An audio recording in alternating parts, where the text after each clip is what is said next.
எல்லாருக்கும் வணக்கம். இன்னைக்கு சீஸ் கிச்சன் சேனல்ல வந்து அடி பிடிச்ச எண்ணெய் பிசுக்கா இருக்கிற பாத்திரத்தை எப்படி சூப்பரா பளிச்சுன்னு சுத்தம் பண்றது அப்படின்றத இன்னைக்கு பார்க்க போறோம். அதுவும் வந்து ரெண்டே பொருள் வச்சு தான் பண்ண போறோம். சுலபமா கிடைக்கக்கூடிய பொருட்கள் வச்சு தான் இன்னைக்கு எப்படி வந்து இவ்ளோ பளபளன்னு அந்த பாத்திரத்தை ஆக்குறது அப்படின்னு தான் பார்க்க போறோம். இந்த வீடியோ நிறைய பேர் ரிக்வெஸ்ட் பண்ணியிருந்தீங்க. அதனால கண்டிப்பா சப்ஸ்கிரைப் பண்ணுங்க, லைக் பண்ணுங்க, உங்க நண்பர்களுக்கும் இந்த வீடியோவை ஷேர் பண்ணி விடுங்க. இப்போ வாங்க வீடியோக்குள்ள போலாம். இப்போ இந்த பேனை சுத்தம் பண்றதுக்கு நமக்கு ரெண்டு பொருள் வேணும். ஒன்று வந்து சிந்தட்டிக் வினிகர். இது வந்து எல்லா கடைகள்லையுமே வந்து கிடைக்குது. சாப்பாட்டுக்கு யூஸ் பண்ணுற வினிகர் கிடையாது, சிந்தட்டிக் வினிகர். இதோட விலை பார்த்தீங்க அப்படின்னா 45 ரூபாய் 700 ml. அதுக்கப்புறம் இது வந்து ஆப்ப சோடா, பேக்கிங் சோடா, அதுதான் இங்கே இருக்குது. இது ரெண்டையும் கலந்து தான் நம்ம செய்ய போகிறோம். ஆக்சுவலாக இதோட அந்த கடாயில் போடுற ஃபுட்டேஜை வந்து நான் முன்னாடியே எடுத்துட்டேன். ஆனால் அது ரெக்கார்டே ஆகலை. ஸோ ரொம்ப சாரி. ஸோ என்ன பண்ணன்றதை நான் உங்களுக்கு கிளியராக சொல்லிடுறேன். அந்த கடாயில் எந்த கடாய் நீங்கள் எடுத்துக்கிறீங்களோ அதில் வந்து 1/4 பாகம் வந்து இந்த சிந்தட்டிக் வினிகரை நீங்கள் போட்டுடணும். போட்டுட்டு ஃபுல்லாக மூழ்கிற அளவுக்கு தண்ணியை வந்து நிரப்பிடுங்க.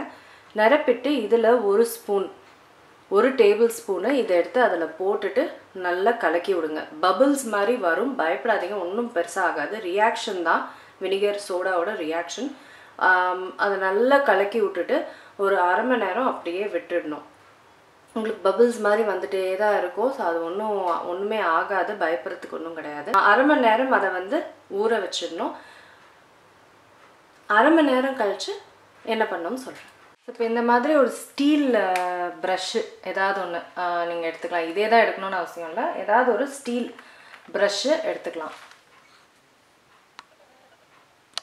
அதுக்கப்புறம் இந்த ஸ்டீல் ப்ரஷ்ஷில் இந்த மாதிரி நல்லா சோப் எடுத்துகிட்டு இப்படி ஸ்க்ரப் பண்ண ஆரம்பிக்கணும். ரொம்ப கஷ்டப்படுற மாதிரியே இருக்காது, ஏன்னா நம்ம வினிகரில் ஊற வச்சுருக்கனால ரொம்ப கஷ்டப்படுற மாதிரி இருக்காது. அதுவும் இது ஸ்டீலுனால ஒன்றுமே சீக்கிரமாக பலன் கிடைக்கும். பாருங்கள், டக்குன்னு இந்த சைடு பாருங்கள் ஆயிடுச்சு. இங்கே பாருங்கள், இந்த சைடு எப்படி இருக்குது, இந்த சைடு எவ்வளோ டக்குன்னு ஆயிடுச்சு பாருங்கள் ப்ரஷ் பண்ணாங்க.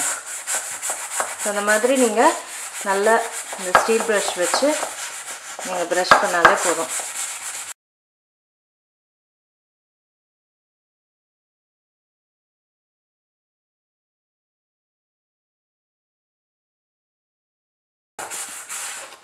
இங்கே பாருங்கள் போயிடுச்சு. அப்படியே இந்த சைடு பூரா பண்ணிட்டு வந்துட்டே இருக்கேன்.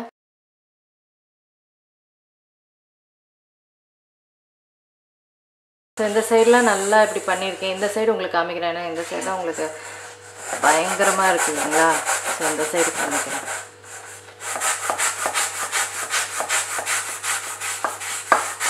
இங்கே பாருங்கள் எவ்வளோ சீக்கிரமாக, ஜஸ்ட்டு ஒரு 2-3 தடவை தான் பண்ணேன். இங்கே பாருங்கள் எல்லாமே நல்லா போயிடுச்சு. ஈஸியாக போகும் இந்த மெத்தடில். ஆக்சுவலாக ரொம்ப நாளாக இந்த மாதிரி உங்களுக்கு கரையாக ஏதாவது பாத்திரங்க இருக்குது அப்படின்னா இந்த மெத்தட் வந்து உங்களுக்கு ஈஸியாக, ரொம்ப தேய்க்கணுன்னு அவசியம் இருக்காது, ஈஸியாகவே போகும்.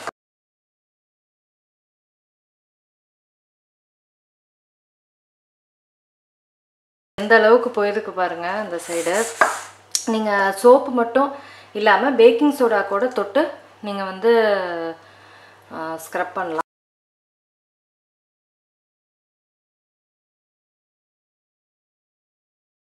எப்படி இருந்த பாத்திரம் எப்படி ஆயிடுச்சு பாருங்கள். நல்லா பளபளன்னு சூப்பராக. உங்கள் பழைய பாத்திரம்லாம் வந்து இந்தளவுக்கு அடி பிடிச்சி எண்ணெய் பசையாக இருக்குது அப்படின்னா இந்த இது நீங்கள் பண்ணீங்க, பேக்கிங் சோடா வினிகர் பண்ணிங்கன்னா செம்ம சூப்பராக எல்லாமே மாறிடும். ஸோ அதான் உங்களுக்கு இந்த வீடியோ பயனுள்ளதாக இருக்கும்னு நினைக்கிறேன். நான் உங்களை அடுத்த வீடியோவில் சந்திக்கிறேன். வணக்கம். இருங்க எங்கே போகிறீங்க? இந்த 2 வீடியோஸும் கண்டிப்பாக உங்களுக்கு பிடிக்கும். கிளிக் பண்ணி பாருங்கள்.